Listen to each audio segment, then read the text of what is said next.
माघ मास महात्म्य अध्याय 14 व 15।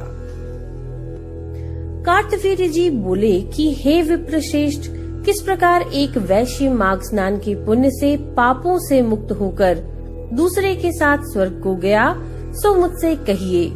जब दत्तात्रेय जी कहने लगे कि जल स्वभाव से ही उज्ज्वल, निर्मल, शुद्ध, मलनाशक और पापों को धोने वाला है, जल सब प्राणियों का पोषण करने वाला है, ऐसा वेदों ने कहा है। मकर के सूर्य माघ मास में गौ के पैर डूबने योग्य जल से भी स्नान करने से मनुष्य स्वर्ग को प्राप्त करता है। यदि सारा मास स्नान करने में अशक्त हो तो 3 दिन ही स्नान करने से पापों का नाश होता है। जो व्यक्ति थोड़ा ही दान करे वह भी धनी और दीर्घायु होता है। 5 दिन स्नान करने से चंद्रमा के सदृश शोभायमान होता है। इसलिए अपना शुभ चाहने वालों को माघ से बाहर स्नान करना चाहिए। अब माघ में स्नान करने वालों के नियम कहता हूँ। अधिक भोजन का उपयोग नहीं करना चाहिए, भूमि पर सोना चाहिए, भगवान की त्रिकाल पूजा करनी चाहिए, ईंधन, वस्त्र, कंबल, जूता, कुमकुम, घृत, तेल, कपास, रुई, वस्त्र और अन्न का दान करना चाहिए। दूसरे की अग्नि ना तपे, ब्राह्मणों को भोजन कराएं और उनको दक्षिणा दें तथा एकादशी के नियम से माघ स्नान का उद्यापन करें। भगवान से प्रार्थना करें कि हे देव, इन स्नान का मुझको यथोक्त फल दीजिए। मौन रहकर मंत्र का उच्चारण करें, फिर भगवान का स्मरण करें। जो मनुष्य श्री गंगा जी में माघ में स्नान करते हैं वे 4000 युग तक स्वर्ग से नहीं गिरते। जो कोई माघ मास में गंगा और यमुना का स्नान करते हैं वह प्रतिदिन 1000 कपिला गोदान का फल पाते हैं। दत्तात्रेय जी कहने लगे कि हे राजन, प्रजापति ने पापों के नाश के लिए प्रयाग तीर्थ की रचना की।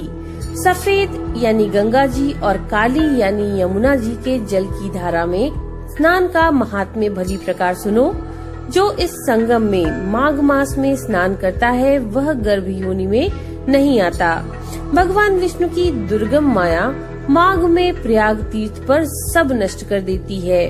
माघ मास में प्रयाग में स्नान करने से मनुष्य अच्छे भोगों को भोग कर ब्रह्म को प्राप्त होता है। माघ मास तथा मकर के सूर्य में जो प्रयाग में स्नान करता है उसके पुण्यों की गिनती चित्रगुप्त भी नहीं कर सकते। 100 वर्ष तक निराहार रहकर जो पुण्य प्राप्त होता है वह फल माघ मास में 3 दिन प्रयाग स्नान करने से होता है। जो फल 100 वर्ष तक योगाभ्यास करने से मिलता है। जैसे सर्प पुरानी केचुली को छोड़कर नया रूप ग्रहण करता है, वैसे ही माघ मास में स्नान करने से मनुष्य पापों को छोड़कर स्वर्ग को प्राप्त होता है। परंतु गंगा यमुना के संगम में स्नान करने से हजारों गुना फल मिलता है। हे राजन, जिसको अमृत कहते हैं वह यह त्रिवेणी ही है।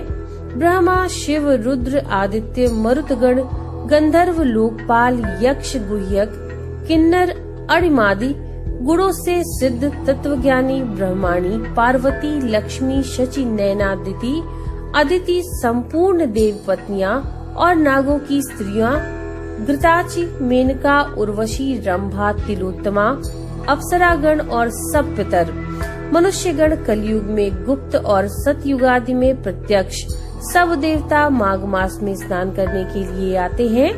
इन दिनों माघ मास में प्रयाग में स्नान करने से जो फल मिलता है वह ईश्वर ही कह सकते हैं। मनुष्य में कहने की शक्ति नहीं है। हजारों अश्वमेध यज्ञ करने से भी यह फल प्राप्त नहीं होता। पूर्व समय में कांचन मलिनी ने इस स्नान का फल राक्षस को दिया था और इससे वह पापी मुक्त हो गया था। तो ये था माघ मास महात्म्य का अध्याय 14 व 15। नमो नारायण।